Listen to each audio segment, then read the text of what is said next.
같이 사도신경으로 신앙 고백 드리시겠습니다. 전능하사 천지를 만드신 하나님 아버지를 내가 믿사오며 그 외아들 우리 주 예수 그리스도를 믿사오니 이는 성령으로 잉태하사 동정녀 마리아에게 나시고 본디오 빌라도에게 고난을 받으사 십자가에 못 박혀 죽으시고 장사한 지 사흘 만에 죽은 자 가운데서 다시 살아나시며 하늘에 오르사 전능하신 하나님 우편에 앉아 계시다가 거기로부터 산자와 죽은 자를 심판하러 오시리라. 성령을 믿사오며 거룩한 공교회와 성도가 서로 교통하는 것과 죄를 사하여 주시는 것과 몸이 다시 사는 것과 영원히 사는 것을 믿사옵나이다. 아멘. 우리를 너무 사랑하셔서 우리의 삶 가운데에 가장 낮은 모습으로 찾아와 주신 그 예수님의 사랑을 이 시간에 생각하면서 함께 찬양하기 원합니다. 당신은 시간을 뚫고 이 땅 가운데 오셨네. 우리 없는 하늘 원치 않아 우리 삶에 오셨네. 자신의 편안 버리고 우리에게 평안 주셨네. 가장 낮은 자의 모습으로 우리 삶에 오셨네.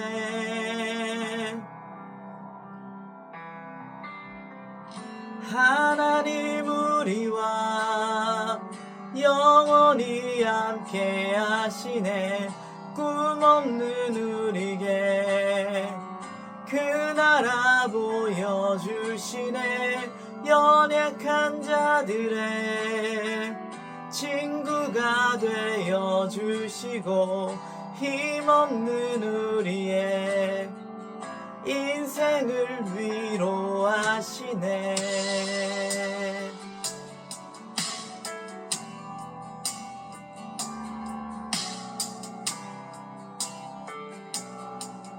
다시 한번 고백합시다. 당신은 시간을 뚫고 이 땅 가운데 오셨네. 우리 없는 하늘 원치 않아 우리 삶에 오셨네. 자신의 편안 버리고 우리에게 평안 주셨네. 가장 낮은 자의 모습으로 우리 삶에 오셨네. 하나님 우리와 영원히 함께 하시네. 꿈 없는 우리에게 그 나라 보여주시네.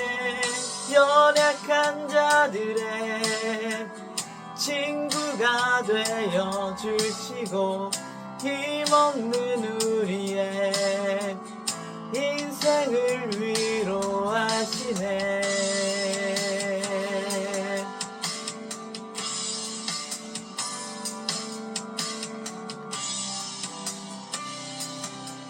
예수님, 예수 이곳에 우리와 함께 영원히. 예수 이곳에 우리와 함께 영원히. 예수 이곳에 우리와 함께 영원히. 예수 이곳에 우리와 함께 영원히. 예수 이곳에 우리와 함께 영원히. 예수 이곳 곳에 우리와 함께 영원히 하나님 우리와 영원히 함께 하시네. 꿈없는 우리에게 그 나라 보여주시네. 연약한 자들의 친구가 되어주시고 힘없는 우리의 인생을 위로하시네. 하나님 우리와 영원히 함께 하시네. 꿈없는 우리의 그 나라 보여주시네. 연약한 자들의 친구가 되어주시고 힘없는 우리의 인생을 위로하시네.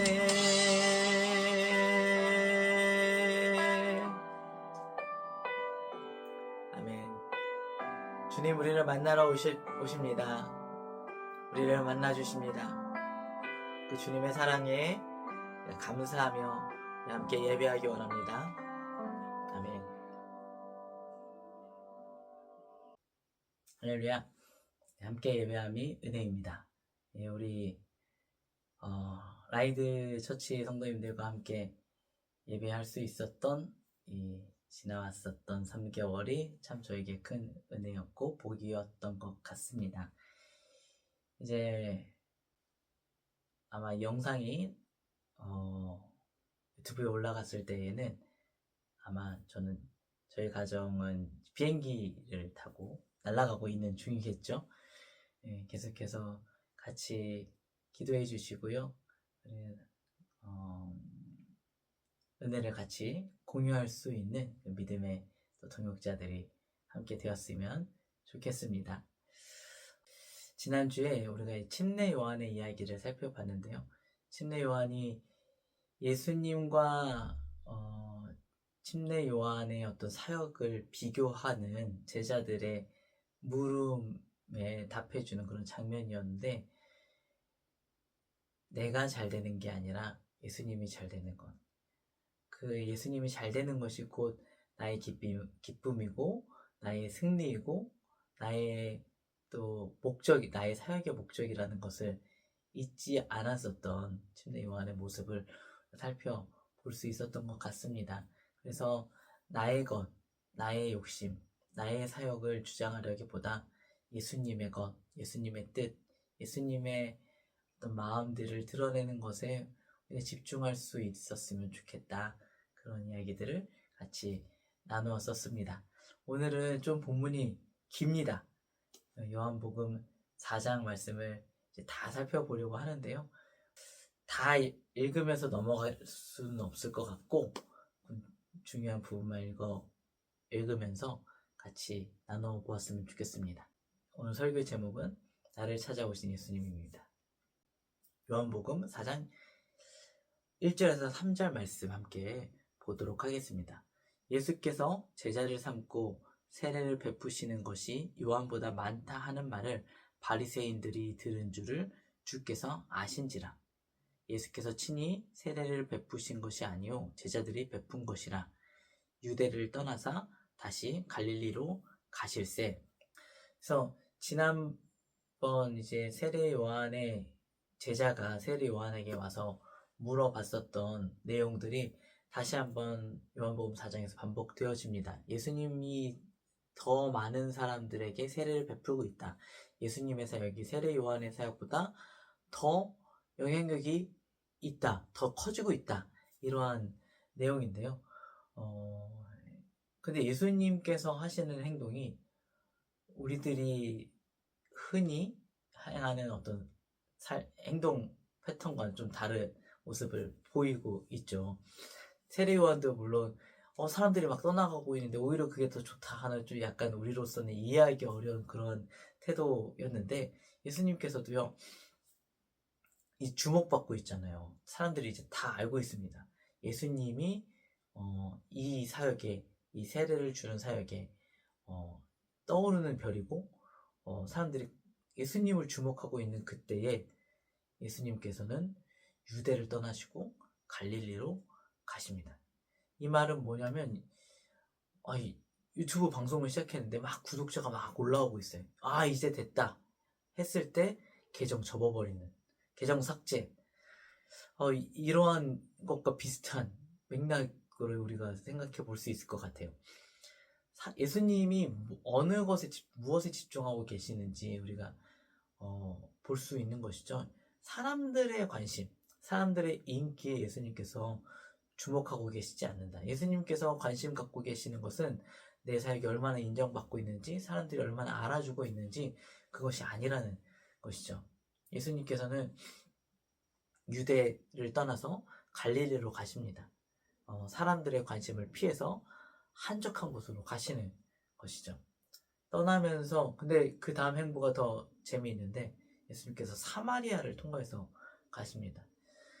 이제 성경 말씀에는 사마리아를 통과하여야 하겠는지라 라고 기록이 되어져 있어서, 예수님께서 이 예루살렘에서 갈릴리로 가시는 그 길이 하나밖에 없나? 꼭 사마리아를 가야 되나? 그런 생각을 할 수도 있지만, 사실은 더 많은 사람들이, 특히 유대인들은 예루살렘에서 갈릴리 지방으로 이동을 할 때에 사마리아를 거치지 않고, 물론 사마리아를 거쳐서 가는 길이 더 짧고 더 더 짧은 길이 있지만, 대부분의 사람들이 사마리아를 싫어하기 때문에, 사마리아 사람들과 상종하는 것을 좋아하지 않기 때문에 요단강 동편으로 좀 멀리 돌아서 가는 길을 선호했었다고 합니다.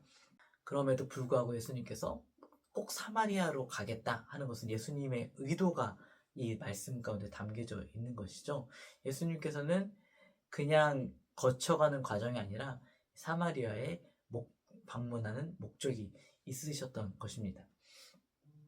사마리아 땅에 가서 이제 5절, 6절에서 반복해서 등장하는 인물이 있어요. 누구냐면 야곱이에요. 야곱이라는 사람이 이 동네, 사마리아에 있는 수가라는 동네에 야곱이 굉장히 영향력이 있는 어떤 무언가를 남겼어요. 뭘 남겼냐면 우물을 남겼습니다. 야곱, 우물. 야곱과 우물을 같이 생각해 보면 성경을 좀 창세기 말씀을 좀 읽어봤었던 사람이라면 이게 생각이 나요. 야곱이 우물에서 뭐 했지? 라헬을 만났지. 그래서 우물은 이 만남의 장소입니다. 예수님께서 이 우물을 찾으신다라는 것에서 저는 예수님께서 그 신부를 찾으시는 것이 아닌가, 어떤 예수님의 육적인 신부를 찾는 것이 아니라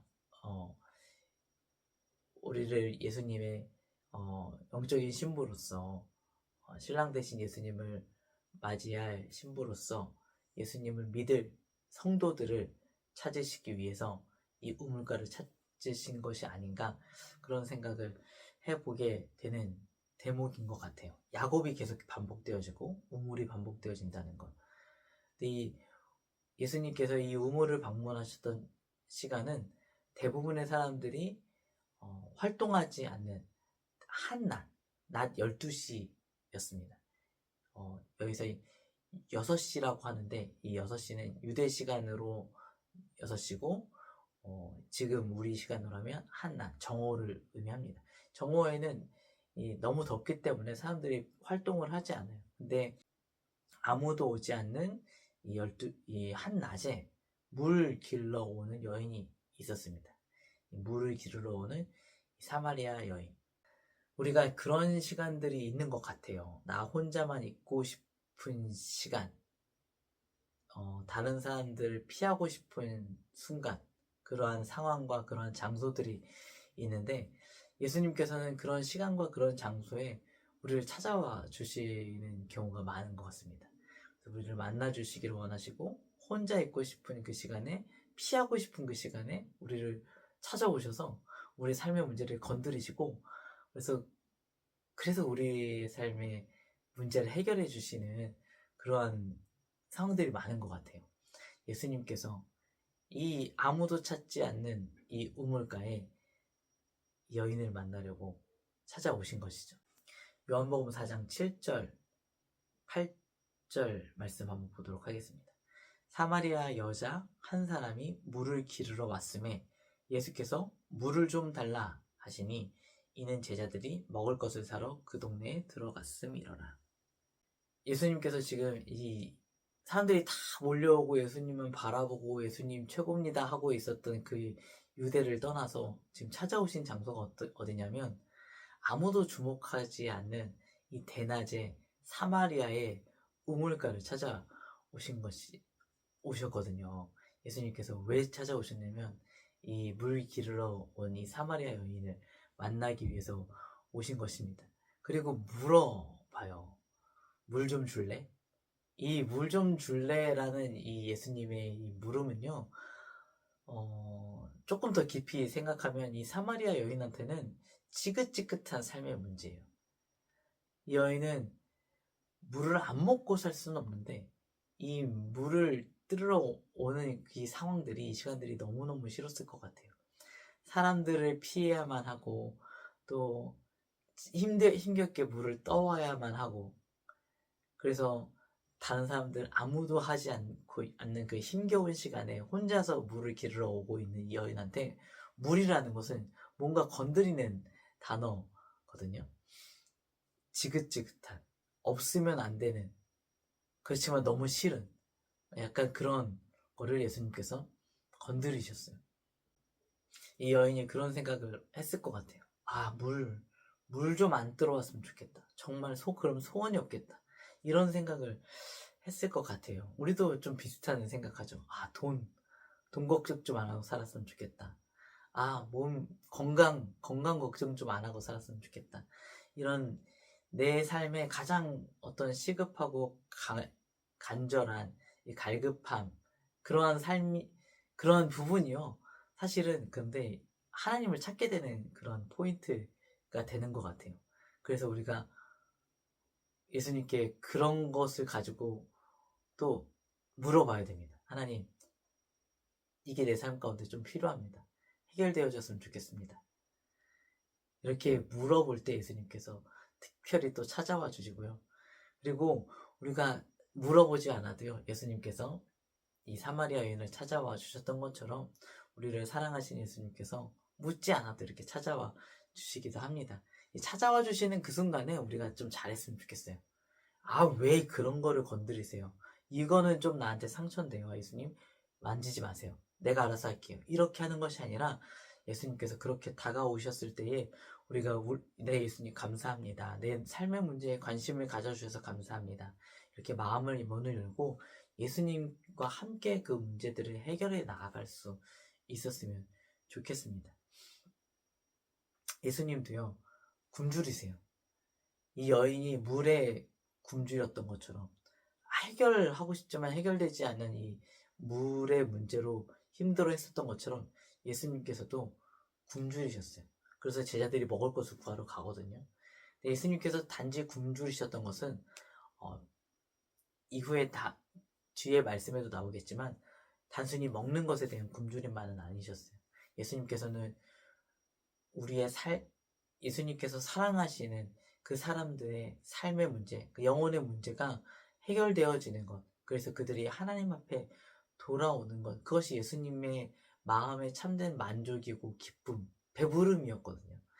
예수님께서 어떤 것에 관심을 갖고 계시는지 우리도 좀 알았으면 좋겠어요. 그러면 우리가 좀 더 예수님한테 마음의 문을 열고, 주님, 내 마음을 좀 들여다봐 주세요. 솔직한 내 마음입니다 하면서 나아갈 수 있지 않을까 그런 생각이 듭니다.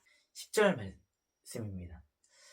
예수께서 대답하여 이르시되 내가 만일 하나님의 선물과 또 내게 물 좀 달라 하는 이가 누구인 줄 알았더라면 내가 그에게 구하였을 것이요 그가 생수를 내게 주었으리라. 네가 내가 누구인지 알았으면은 나한테 물을 달라고 할 텐데, 그러면 내가 너한테 생수를 줄 텐데 라고 예수님께서 말씀을 하십니다. 그러니까 뭐냐면 이 사마리아 여인은요, 자기의 삶의 상태를 잘 몰라요.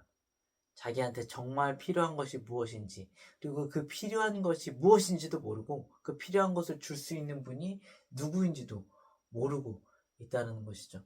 사마리아 여인은 들어본 적도 없고 경험해 본 적도 없어요. 그래서 누군가에게 이러한 예수님을 소개시켜 주는 것들이 너무 중요한 것 같아요. 대부분의 세상에 많은 사람들이 내 삶에 진짜 문제가 무엇인지 몰라요. 아, 난 돈이 없어서 문제인가 봐. 아, 나는 외모가 못생겨서 문제인가 봐. 나는 건강이 안 좋아서 문제인가 봐. 이렇게 생각을 하지만 진짜 삶의 문제는 그런 물질이나 인기나 뭐 외모나 건강 이런 것이 아니라 진짜 그 삶에 필요한 생수를 줄 수 있는 분이 누구인지 모르고 그 주님을 만나지 못했다는 것이 문제거든요. 그래서 그 주님을 소개시켜 주는 것들이 굉장히 너무 중요한 사역입니다. 우리가 생수를 그 사람에게 줄 수는 없지만 그 생수를 줄 수 있는 분이 계시다. 그분이 예수님이시다.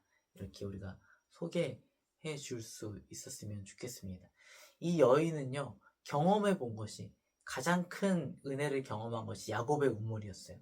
야곱의 물을 마셨기 때문에 우리 민족이 이렇게 살아갈 수 있었다라고 생각을 합니다. 세상 사람들도 동일하게, 아, 내가 돈을 가지고 있으니까 살아가지. 내가 건강이 있으니까 살아가지. 내가 어떤 아는 것이 많으니까 내가 살아가지. 내가 경험이 많으니까 살아가지. 이렇게 생각을 하지만, 정말 필요한 것은 그것이 아니라는 것. 그의 삶을 진짜 지탱하고 있었던 것이 그것이 아니라는 것을 깨닫는 것이 중요한 것 같습니다. 니고데모도 예수님께 물어봤을 때, 예수님께서 거듭나라고 말씀하셨을 때, 제대로 대답하지 못했던 것처럼, 물과 성령으로 거듭나는 것이 무엇인지 제대로 이해하지 못했었던 것처럼, 이 여인도 예수님이 베풀어 주시는 그 은혜가 무엇인지 제대로 이해하지 못하고 있었다는 것이죠.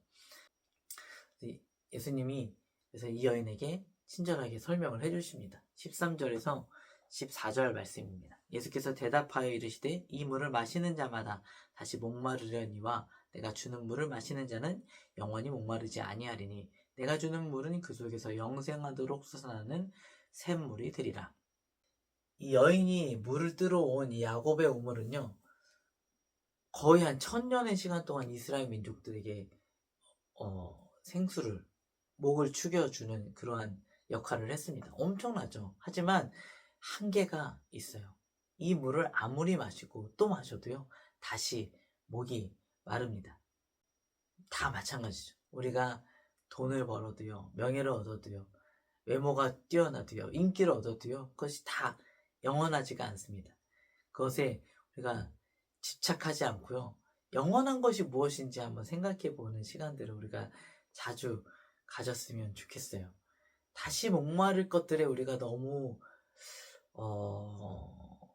매여서 살아가고 있진 않은지 돌이켜 보았으면 좋겠습니다. 이 다시 목마르지 않을 거라는 예수님의 이 말씀이요, 이 여인에게는 너무 매력적으로 다가왔어요. 그래서 그 물을 나한테 달라고 이야기를 하니까 예수님께서 이렇게 말씀을 하시죠. 네 남편을 불러와라. 그 남편이라는 얘기를 듣는 순간 여인은요, 아마 생각했을지 몰라요. 아, 진짜 내 삶의 문제는 물을 안 들어와도 되는 삶이 아니라 내가 정말 의지할 수 있는 남편을 만나는 것이 내 삶의 정말 진짜 문제구나. 이 여인이 진짜로 찾고 있었던 것은요, 물이 아니라 남편이었던 것이죠. 난 남편이 없습니다.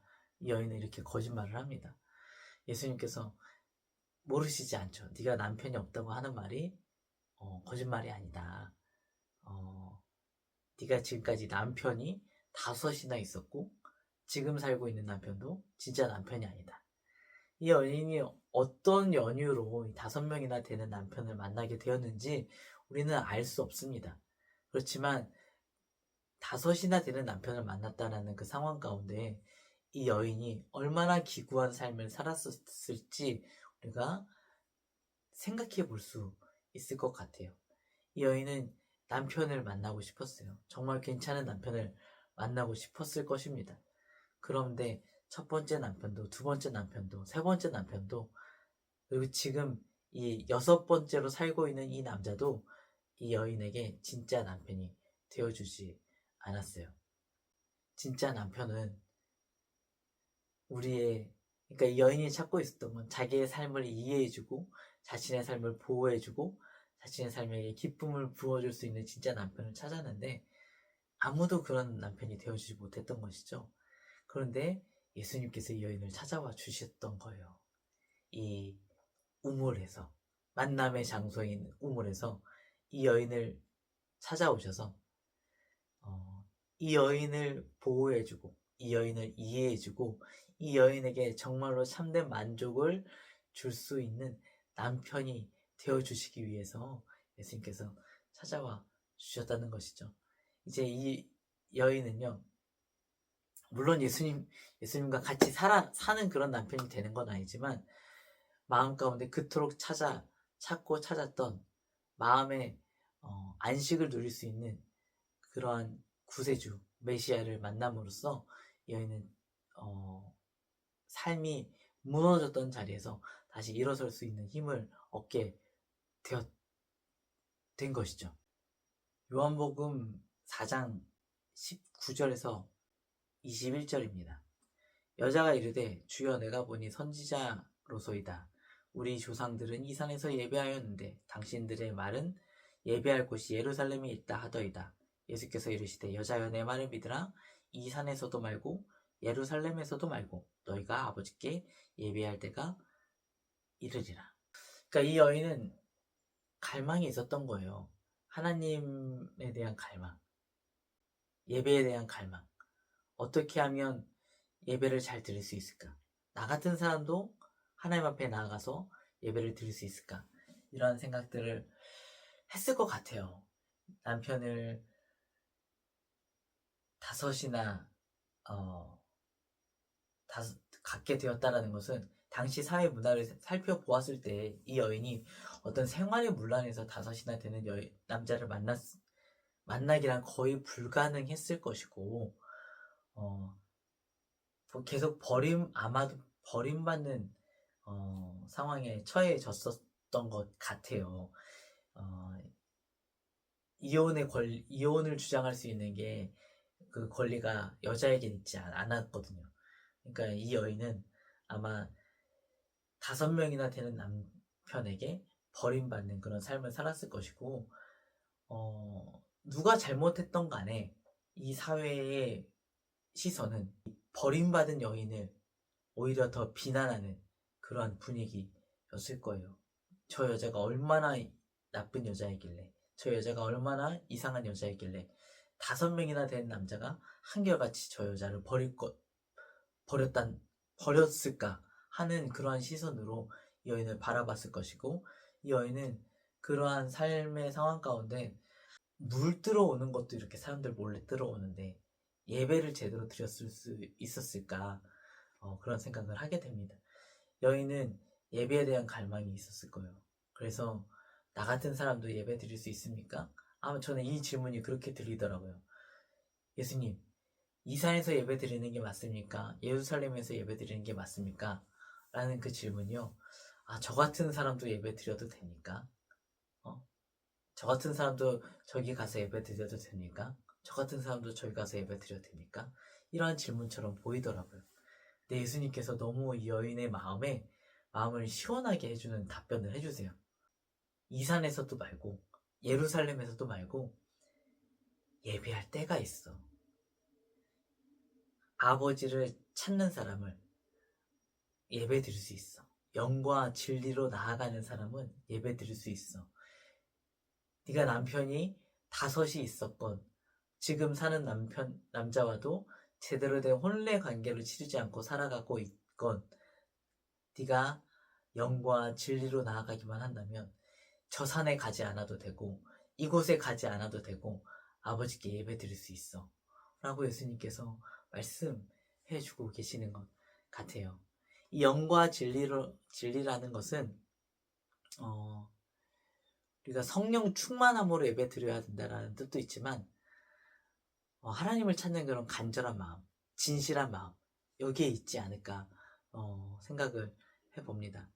진짜 찾아야 되는 너의 삶의 문제, 진짜 찾아야 되는 너의 정답이 무엇일까 생각해봐. 물이니? 아니면 남편이니?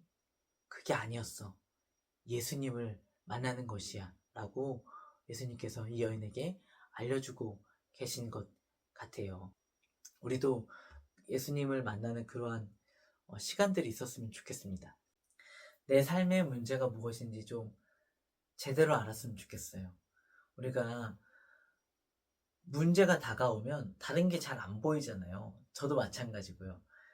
그런데 그럴 때라도 진짜 문제가 뭔지 좀 곰곰이 생각해 보는 시간들을 가졌으면 좋겠어요. 그래서 아침에 시간 내서 기도하시고 성경 말씀 꼭 읽으시고 그러한 시간들에 그냥 단순히 의무감으로 기도하거나 의무감으로 말씀을 읽는 것이 아니라 내 삶에 진짜 필요한 문제가 무엇이지? 점검해 볼 수 있는 시간들로 삼았으면 좋겠습니다. 그리고 잊지 않았으면 좋겠어요. 예수님께서 늘 우리를 찾아와 주신다는 것. 우리의 문제의 상황 가운데 찾아와 주셔서 그 문제를 건드리고 계시고 있다는 것. 그때 우리가 좀 나를 너무 방어하면서 예수님 앞에 나아가는 것이 아니라 예수님 맞습니다. 내가 이렇게 문제가 있고 이런 부분이 연약하고 이런 부분이 정말 해결되었으면 좋겠어요. 라고 진솔하게 예수님 앞에 다가갈 수 있었으면 좋겠어요. 그러면 예수님께서 그 문제뿐만이 아니라 정말 우리의 삶 가운데 진짜 필요한 그 문제까지도 만져주신다는 것. 그리고 하나님은 영이시니 예배하는 자가 영과 진리로 예배할지니라 이렇게 말씀하실 때 너 왜 영과 진리로 예배하지 않니? 그럼 네 예배 진짜 아니야. 라고 이렇게 우리를 질책하시는 그러한 말씀이 아니라 아버지 하나님께 예배 드리고 싶어하는 너의 마음을 알고 있어. 너의 삶에 이러한 조건이 있어야 예배 드릴 수 있는 것이 아니고 이러한 능력이 있어야 예배 드릴 수 있는 것이 아니고 네가 이만큼 거룩한 상황, 거룩한 모습이어야만 예배 드릴 수 있는 것이 아니라 아버지 하나님을 간절히 찾는 그 마음 한 가지만 있으면 돼. 그러면 예배 드릴 수 있어. 라고 우리에게 예배의 자리로 초청해 주시는 예수님의 따뜻한 말씀이라는 것을 우리가 생각해 보았으면 좋겠습니다. 그래서 더 예수님 앞에 나아갈 때에 예배 가운데 나아갈 때 우리가 기대하는 마음을 가지고 나아갈 수 있게 되기를 주님의 이름으로 축원드립니다. 원래는 요한복음 4장을 다 하려고 했는데요. 말씀이 너무 길어지는 것 같아서 여기서 자르고 2탄으로 다음 주에 요한복음 4장 25절부터의 내용을 한번 살펴보도록 하겠습니다. 이제 기도하고 마치도록 하겠습니다. 하나님 감사합니다. 우리의 삶 가운데 하나님 늘 찾아와 주시는 주님을 감사함으로 또 영접하기 원합니다. 주님, 우리 마음 가운데 때로는 주님 찾아오시는 것이 부담스럽고 아플 때도 있지만 그런 주님을 우리가 외면하거나 밀어내지 않고 그러한 삶의 아픈 자리로도 주님을 초청할 수 있는 우리의 성숙한 믿음이 되게 하여 주시옵소서. 주님, 우리의 진짜 문제가 무엇인지 살펴볼 수 있는 지혜를 허락하여 주셔서 겉으로만 돌지 않고 더 깊은 곳으로, 더 성숙한 곳으로 우리가 나아가서 그곳에서 주님을 만나고 우리가 참된 자유, 참된 만족을 누릴 수 있도록 하나님 우리의 삶을 만져주세요. 우리에게 더 큰 지혜와 능력을 더해주시고 성령으로 충만하게 하셔서 주님, 우리가 진짜 문제에서 해결함 받을 수 있는 우리들 되게 주시옵소서. 주님, 우리의 삶이 아무리 힘들고 어려워도 우리가 주님 앞에 나아가기를 주님 기대하고 계십니다. 아버지 하나님, 우리가 그것을 잊지 않고 머리로만 하는 것이 아니라 마음으로도 믿고 알아서 우리가 늘 영과 진리로, 신령과 진정으로 그 마음 하나만 가지고 있어도 하나님 앞에 나아가기로 결단하고 또 그렇게 나아가는 우리 모두가 되게 하여 주시옵소서. 우리의 연약함, 우리의 아픔 이미 알고 우리를 찾아와 주시는 주님이신 줄 믿습니다.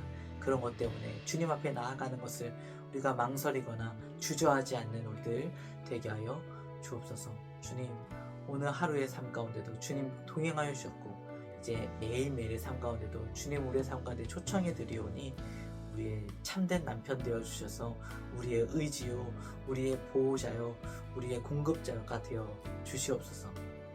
주님만 의지합니다. 감사드리며 살아계신 예수 그리스도 이름으로 기도드렸습니다. 주기도문 하시겠습니다. 하늘에 계신 우리 아버지여, 이름이 거룩히 여김을 받으시오며 나라가 임하시오며 뜻이 하늘에서 이루어진 것 같이 땅에서도 이루어지리다. 오늘 우리에게 일용할 양식을 주시옵고 우리가 우리에게 죄 지은 자를 사하여 준 것 같이 우리의 죄를 사하여 주시옵고 우리를 시험에 들게 하지 마시옵고 다만 악에서 구하시옵소서. 나라와 권세와 영광이 아버지께 영원히 있사옵나이다.